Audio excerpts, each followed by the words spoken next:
श्रीमद् भागवत महापुराण परमहंस संहिता वैष्णव संतों का परम धन श्रीमद् भागवत परमहंस चक्र चूड़ामणि श्री सुखदेव भगवान उन आनंद कंद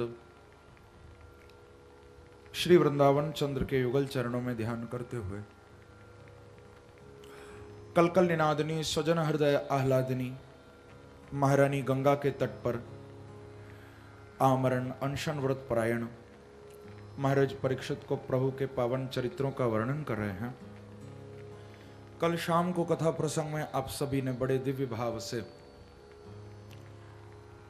श्री गिरिराज महाराज की पूजा का अद्भुत प्रसंग श्रवण किया था कि किस प्रकार से भगवान श्री कृष्ण ने ब्रज में इंद्र की पूजा को बंद कराया और प्रभु ने श्री गिरिराज महाराज की पूजा ब्रज में करवाई थी।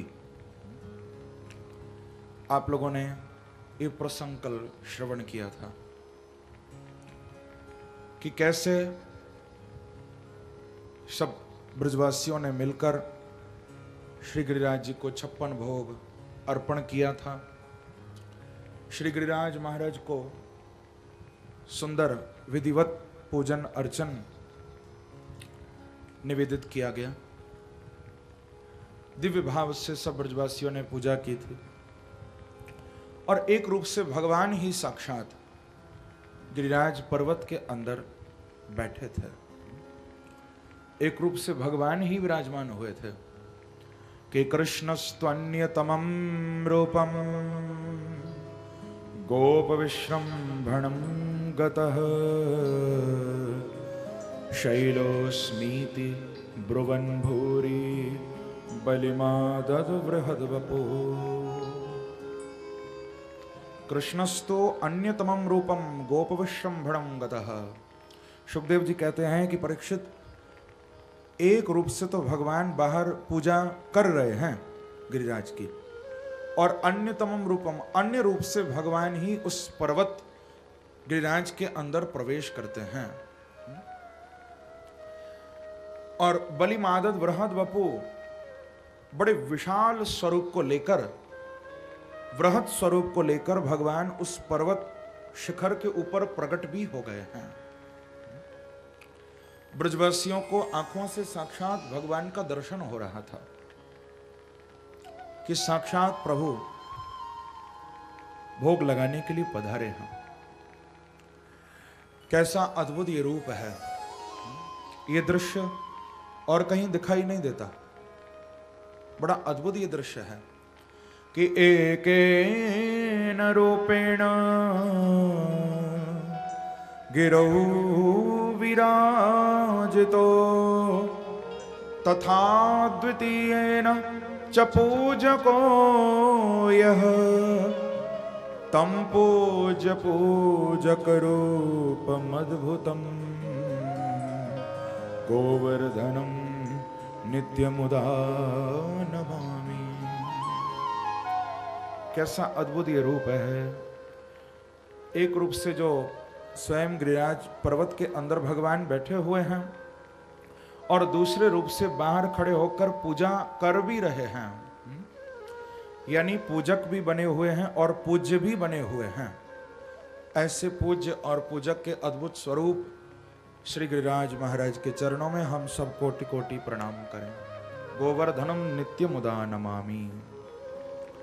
बड़ा अद्भुत ये झांकी है बंधुओं। श्री सुखदेव जी महाराज कहते हैं कि जब ब्रजवासियों ने पूजा कर ली, भोग लगा दिया, तो भगवान कृष्ण ने सब ब्रजवासियों से मिलकर श्री गिरिराज जी की परिक्रमा भी लगवाई है।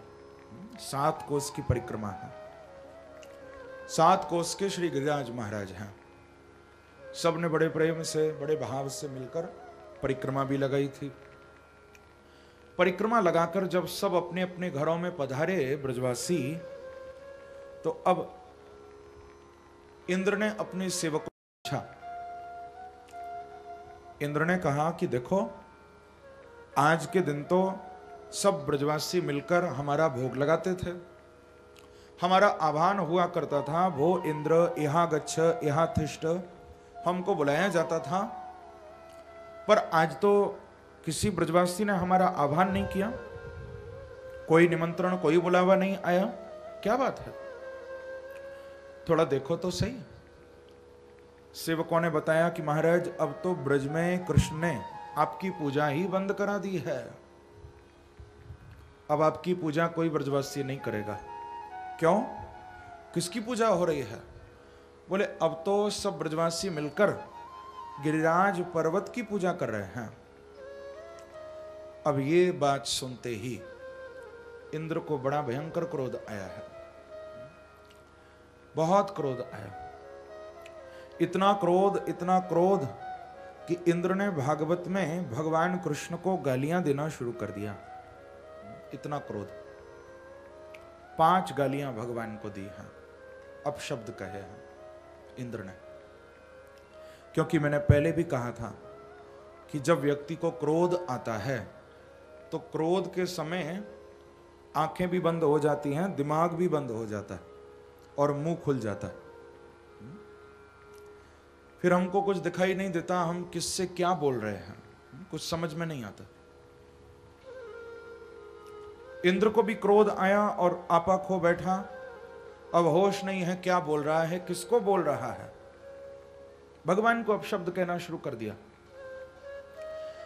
और इतना ही नहीं, अपने सांवर्तक मेघों को इंद्र ने बुलाया और कहा कि देखो तुम जाओ सब ब्रज के ऊपर, और ब्रज के ऊपर जाकर इतनी वर्षा करो सारा ब्रज डूब जाए,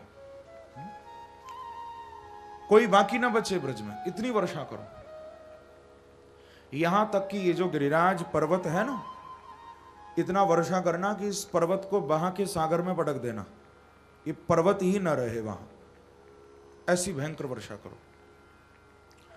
अब तो महाराज वो सारे मेघ जो प्रलय काल में वर्षा करते हैं, जो प्रलय के समय ऊपर से वर्षा करते हैं, वही सांवर्तक मेघ सब ब्रज के ऊपर आ गए और भयंकर वर्षा शुरू हो गई है कि स्थूणा स्थूला वर्षधारा मुंचत शुभ्रेष्वीक्षणशः जलौघै प्लाव्यमाना भूर नादृश्यत नतोन्नतम।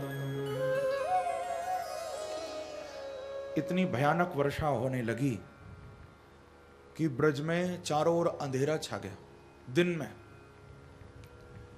कुछ भी दिखाई नहीं दे रहा, चारों ओर काले काले बादल आ गए हैं, घनघोर वर्षा हो रही है, हाथी की सूंड के बराबर मोटी मोटी बूंदें ब्रज पर गिर रही हैं।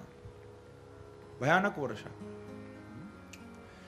ववृषुर जल शर्करा, आकाश से बर्फ की सिल्लियां टपक रही हैं, ऐसी भयानक वर्षा।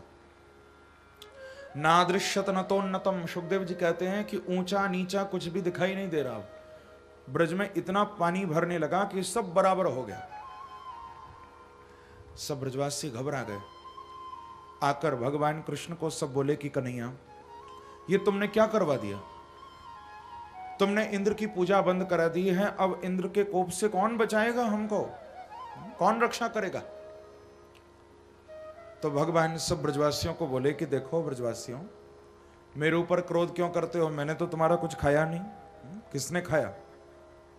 बोले गिरिराज महाराज ने भोग लगाया ना, तो चलो फिर रक्षा भी गिरिराज महाराज ही करेंगे, क्योंकि मेरे गिरिराज महाराज ऐसे देवता नहीं हैं जो 56 भोग भी खा जाएं और रक्षा करने में पीछे हट जाएं। चलो सब मेरे साथ। तो भगवान सब ब्रजवासियों को लेकर उसी घनघोर वर्षा के मध्य से प्रभु जा रहे हैं, लेकिन भगवान के पीतांबर का छोर भी नहीं भीगा। प्रेम से कहो श्री राधे। भयानक वर्षा के बीच से प्रभु निकल रहे हैं, लेकिन पीतांबर भी गीला नहीं हुआ। उस इंद्र की क्या ताकत जो हमारे ठाकुर जी को भिगो सके। उसी वर्षा में से प्रभु निकले हैं और सब ब्रजवासियों को लेकर श्री गिरिराज महाराज के चरणों में भगवान पहुंच गए हैं बंधुओं। और ब्रजवासी तो इस लीला को समझ नहीं पा रहे कि कृष्ण हमको कहां लेकर जा रहे हैं। इतनी भयानक वर्षा हो रही है, ऐसे समय में तो घर में अंदर छुप जाना चाहिए, और कृष्ण हमको बाहर लेकर जा रहे हैं, न जाने क्या होगा। चुपचाप सब चल रहे हैं। भगवान गिरिराज महाराज के निकट पहुंचे और सुखदेव जी कहते हैं कि इत्युक्त्वैकेन हस्तेन कृत्वा गोवर्धनाचलम दधार लीलया कृष्ण सत्राकमिव बालकः। श्री गिरिराज जी के चरणों में भगवान पहुंच गए बंधुओं, और जब तक सब ब्रजवासी इस लीला को समझ पाते, सबके देखते देखते भगवान ने अपने बाम कर की कनिष्ठा उंगली के नख पर साक्षात गिरिराज महाराज को धारण कर लिया है।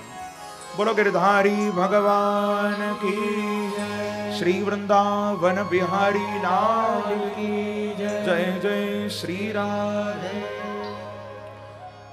गिरिराज पर्वत को धारण करके प्रभु खड़े हो गए हैं, और सब ब्रजवासियों को भगवान बोले कि कोई मत घबराओ, मैं हूं ना सबकी रक्षा करने के लिए। आओ ब्रजवासियों, सब गिरिराज जी के नीचे आकर बैठ जाओ। सब अपनी अपनी गौओं को लेकर, अपने अपने पशुओं को, अपने अपने धन को लेकर सब गिरिराज जी के नीचे बैठ गए हैं। अब देखो 7 कोस के विशाल गिरिराज महाराज और छोटे से 7 वर्ष के भगवान कृष्ण अकेले उठाकर खड़े हुए हैं।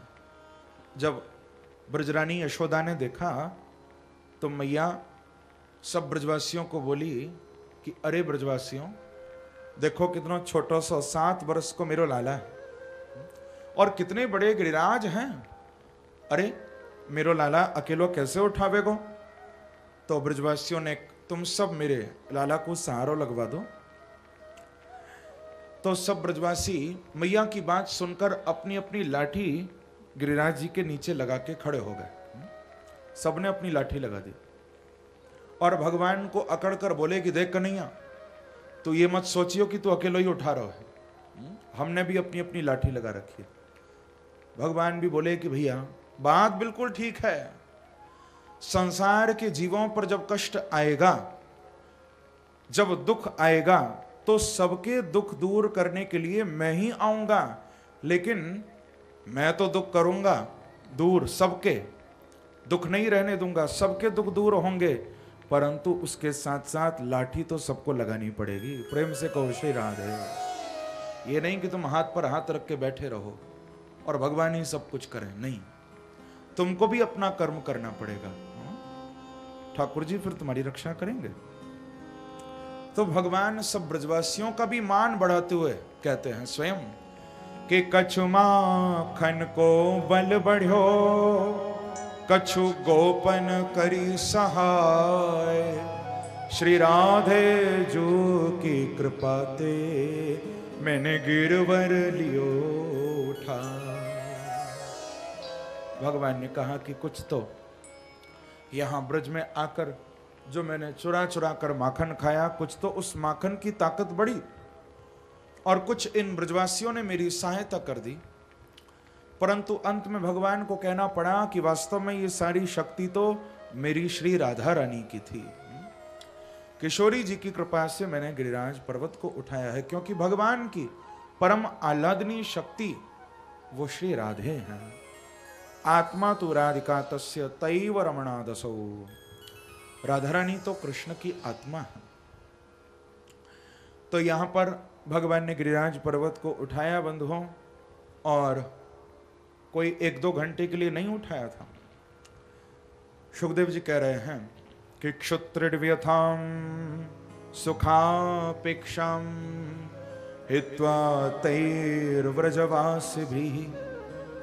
वीक्षमाणो दधावद्रिम सप्ताहं नाचलत् पदात्।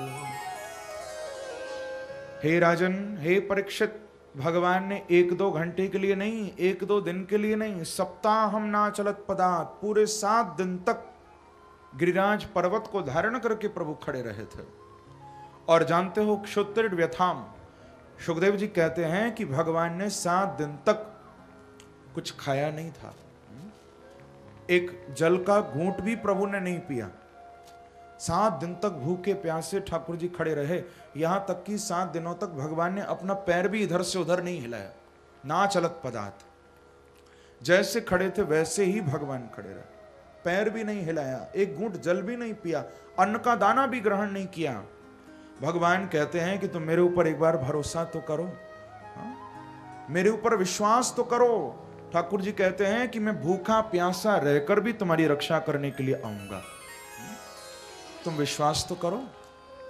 एक बार भगवान को हृदय से कहो तो सही कि दीन बंधु दीनानाथ मेरी डोर तेरे हाथ।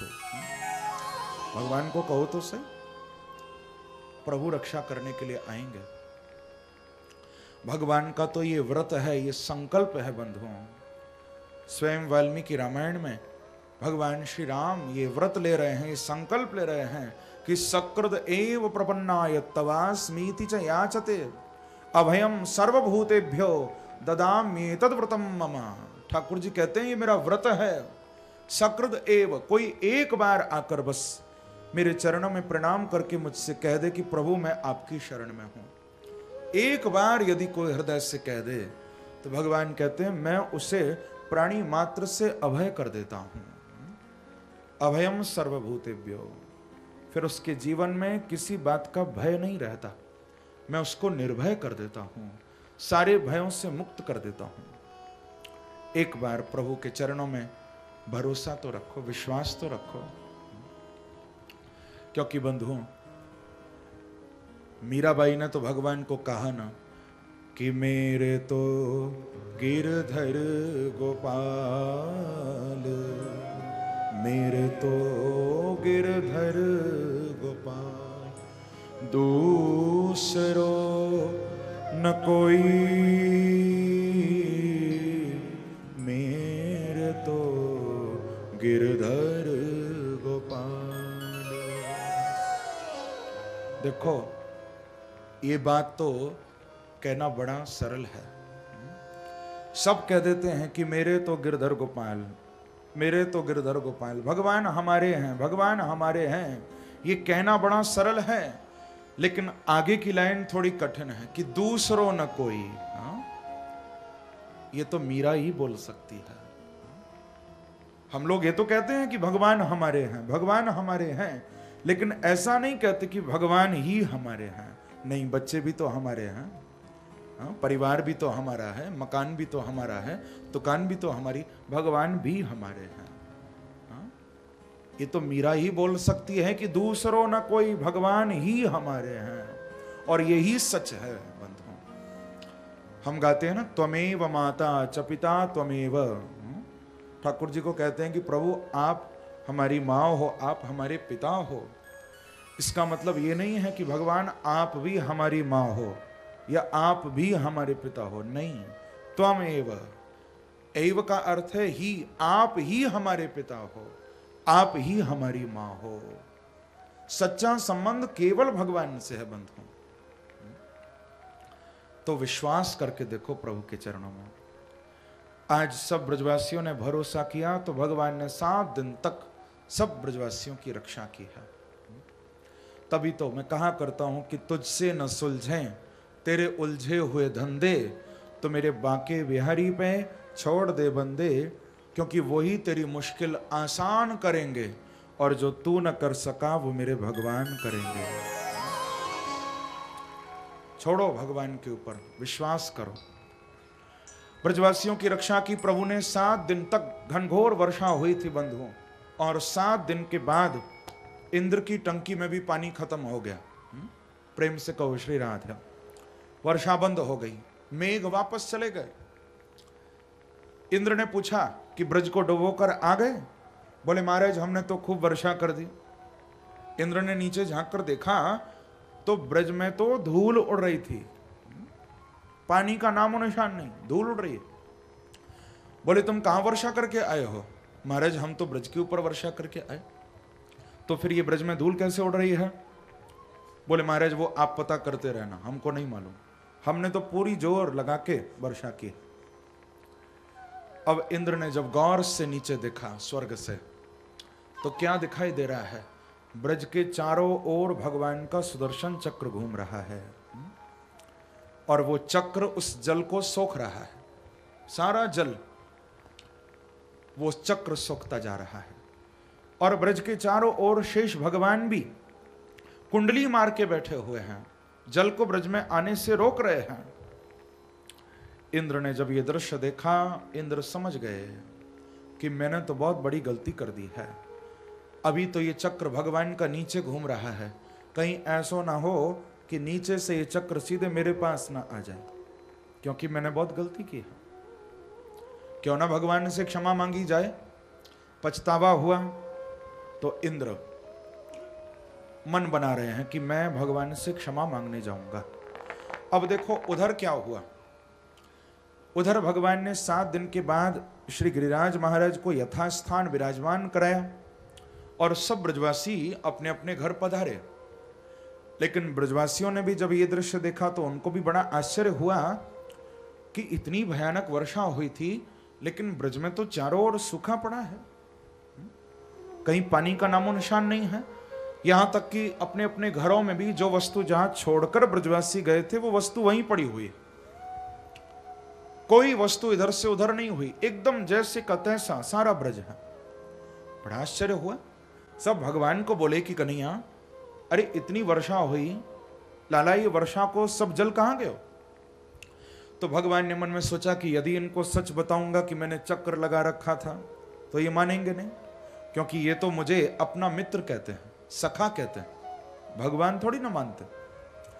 तो ठाकुर जी ब्रजवासियों के भाव को पूर्ण करते हुए बोले कि देखो ब्रजवासियों, आप सबने मिलकर श्री गिरिराज महाराज को 56 भोग लगाए थे ना? हाँ कन्हैया, हमने खूब भोग लगाया था।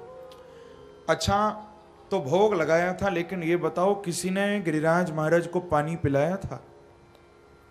तो सब बोले कन्हैया, भैया तेरे गिरिराज महाराज ने तो इतना भोग लगाया कि हम तो पानी पिलाना ही भूल गए। तो भगवान बोले कि फिर कान खोलकर सुन लो। बोले जितना भी वर्षा को जल हो सब गिरिराज महाराज पी गए। ब्रजवासी हंसते हुए बोले कन्हैया बिल्कुल ठीक कह रहे हो तुम। क्यों? क्योंकि जो ज्यादा खावेगो तो पानी भी तो ज्यादा पीवेगो। तेरे गिरिराज जी ने खूब भोग लगाया हो तो पानी भी उन्हीं ने पिया होगा, क्योंकि 1.25 लाख मन सामग्री को भोग लगायो है, नख पे धार लियो गिरिराज तो नाम गिरधारी पायो है। 1.25 लाख मन सामग्री का भोग लगा। तो इस प्रकार से सबके भाव को पूर्ण किया प्रभु ने। सब अपने अपने घरों में पधारे हैं।